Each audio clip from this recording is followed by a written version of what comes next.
नमस्कार। आज हम भारत की आपराधिक न्याय प्रक्रिया पर थोड़ी गहराई से बात कर रहे हैं, खास तौर पर जो नया भारतीय नागरिक सुरक्षा संहिता मतलब बीएनएसएस 2023 आया है। जी हाँ, ये 2024 से लागू हुआ है और इसने पुराने सीआरपीसी 1973 को बदला है। बिल्कुल। तो आज हम समझने की कोशिश करेंगे कि इस नए कानून के तहत ये पूरी प्रक्रिया कैसे चलती है, मतलब मुकदमे से पहले क्या होता है, ट्रायल के दौरान क्या होता है और फिर उसके बाद क्या। सही। और बीएनएसएस का जो मुख्य उद्देश्य है वो है कि न्याय की प्रक्रिया थोड़ी सुधरे, थोड़ी तेज हो।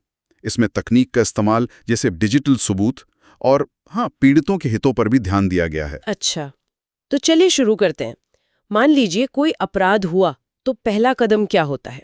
प्रक्रिया शुरू कैसे होती है? देखिए, ये निर्भर करता है कि अपराध कितना गंभीर है। अगर अपराध गंभीर किस्म का है, जिसे हम संज्ञेय अपराध कहते हैं, हाँ, कॉग्निजेबल। जी, कॉग्निजेबल, तो पुलिस बिना वारंट के गिरफ्तार कर सकती है और सीधे एफआईआर मतलब फर्स्ट इन्फॉर्मेशन रिपोर्ट दर्ज करती है बीएनएसएस की धारा 173 के तहत। और अगर अपराध कम गंभीर हो तो मतलब नॉन कॉग्निजेबल? हाँ, असंज्ञेय। उन मामलों में पुलिस आमतौर पर खुद से जांच शुरू नहीं कर सकती, ना ही बिना वारंट गिरफ्तार कर सकती है। उन्हें मजिस्ट्रेट की अनुमति लेनी पड़ती है और वो एनसीआर यानी नॉन कॉग्निजेबल रिपोर्ट दर्ज करते हैं। अच्छा, एक और तरीका भी है शायद, सीधे मजिस्ट्रेट के पास शिकायत। बिल्कुल, पीड़ित या कोई भी व्यक्ति सीधे मजिस्ट्रेट के पास भी जा सकता है शिकायत लेकर। ठीक है, तो एफआईआर या शिकायत दर्ज हो गई, इसके बाद आती है जांच, है ना? और गिरफ्तारी के बाद भी। जी हाँ, पुलिस फिर सबूत इकट्ठा करने के लिए जांच या इन्वेस्टिगेशन करती है। इसमें गवाहों से पूछताछ, सबूत जमा करना, ये सब शामिल है। और गिरफ्तारी के क्या नियम हैं? गिरफ्तारी का अधिकार पुलिस को संज्ञेय अपराधों में ज्यादा होता है, लेकिन एक बहुत महत्वपूर्ण नियम है कि गिरफ्तारी के 24 घंटे के अंदर आरोपी को मजिस्ट्रेट के सामने पेश करना ही होता है।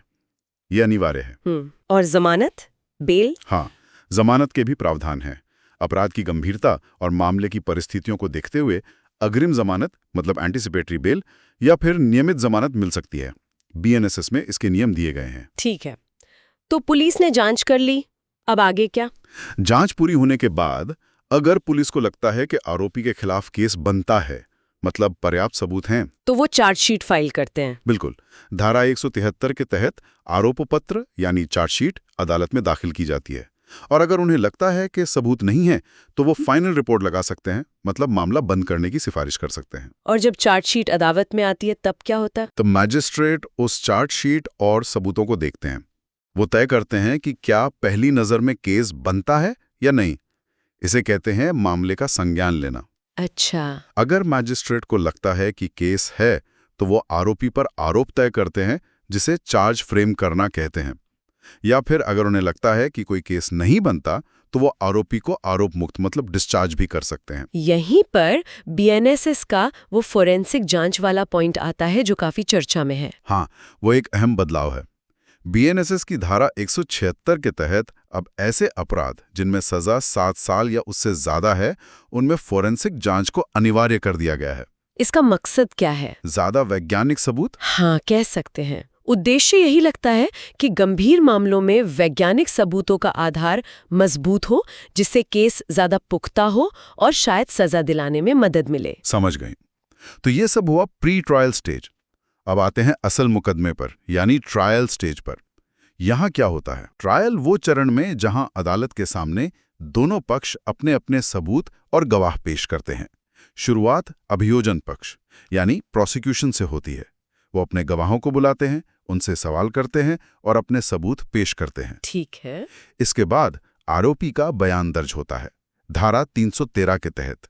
इसमें अदालत आरोपी से सीधे सवाल पूछ सकती है। लेकिन ये बयान शपथ पे नहीं होता शायद। नहीं, ये बयान बिना शपथ के होता है, पर अदालत इस पर विचार कर सकती है।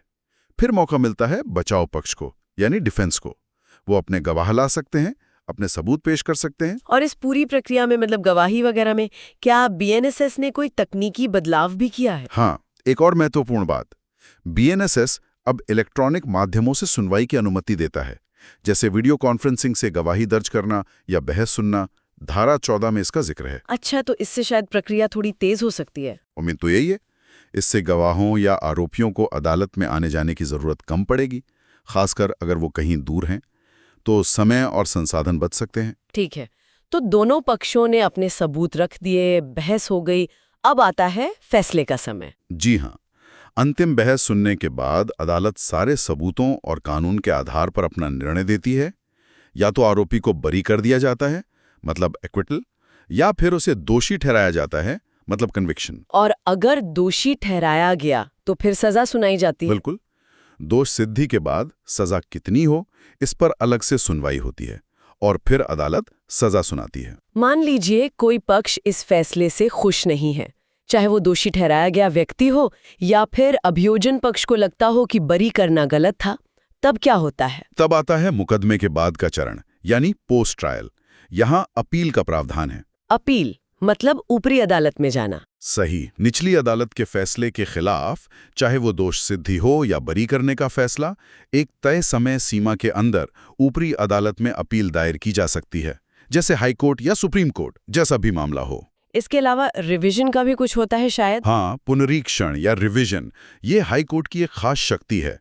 अगर उन्हें लगता है कि निचली अदालत के किसी आदेश या फैसले में कोई बड़ी कानूनी गलती हुई है जिससे न्याय पर असर पड़ रहा है, तो वो उस मामले को खुद से देख सकते हैं और जरूरी निर्देश दे सकते हैं। और आखिर में अगर सजा हो गई और अपील वगैरह भी खारिज हो गई तो सजा का निष्पादन होता है। जी, अंत में सजा को लागू करने की प्रक्रिया होती है, जिसे सजा का निष्पादन कहते हैं। तो संक्षेप में कहें तो बीएनएसएस के तहत ये पूरी आपराधिक न्याय प्रक्रिया 3 हिस्सों में बटी है। पहले जांच और आरोप तय होना, फिर अदालत में सुनवाई और सबूत पेश होना, और अंत में फैसला और उसके बाद की कार्रवाई जैसे अपील या सजा का निष्पादन। बिल्कुल। और जैसा हमने देखा, नए कानून में तकनीक के इस्तेमाल और प्रक्रिया को थोड़ा स्ट्रीमलाइन करने पर जोर है। हाँ, और यहीं पर एक सोचने वाली बात भी है जो आपने शुरू में भी इशारा किया था जी, कि ये जो बीएनएसएस, तेज सुनवाई, अनिवार्य फोरेंसिक जांच, इलेक्ट्रॉनिक सुनवाई, इन सब पर जोर दे रहा है। जी। इससे गति तो शायद बढ़ेगी। हाँ, उम्मीद है। लेकिन क्या गति बढ़ाने के चक्कर में न्याय की जो गहराई है, जो सटीकता है, उस पर कोई असर पड़ सकता है? मतलब एक संतुलन साधना होगा, है ना? बिल्कुल सही। ये एक बहुत अहम सवाल है, खास तौर पे जब हम डिजिटल सबूतों की बात करते हैं। उनकी प्रामाणिकता कैसे सुनिश्चित होगी? या फिर अनिवार्य फोरेंसिक जांच, क्या हमारे पास हर जगह इसके लिए पर्याप्त संसाधन और विशेषज्ञता है? इन नई चीजों को लागू करने में क्या व्यावहारिक चुनौतियां आएंगी और उनका न्याय की गुणवत्ता पर क्या असर होगा, ये हमें देखना होगा। गति और न्याय की सटीकता के बीच संतुलन कैसे बनाया जाए, ये शायद आने वाले समय की सबसे बड़ी चुनौती होगी।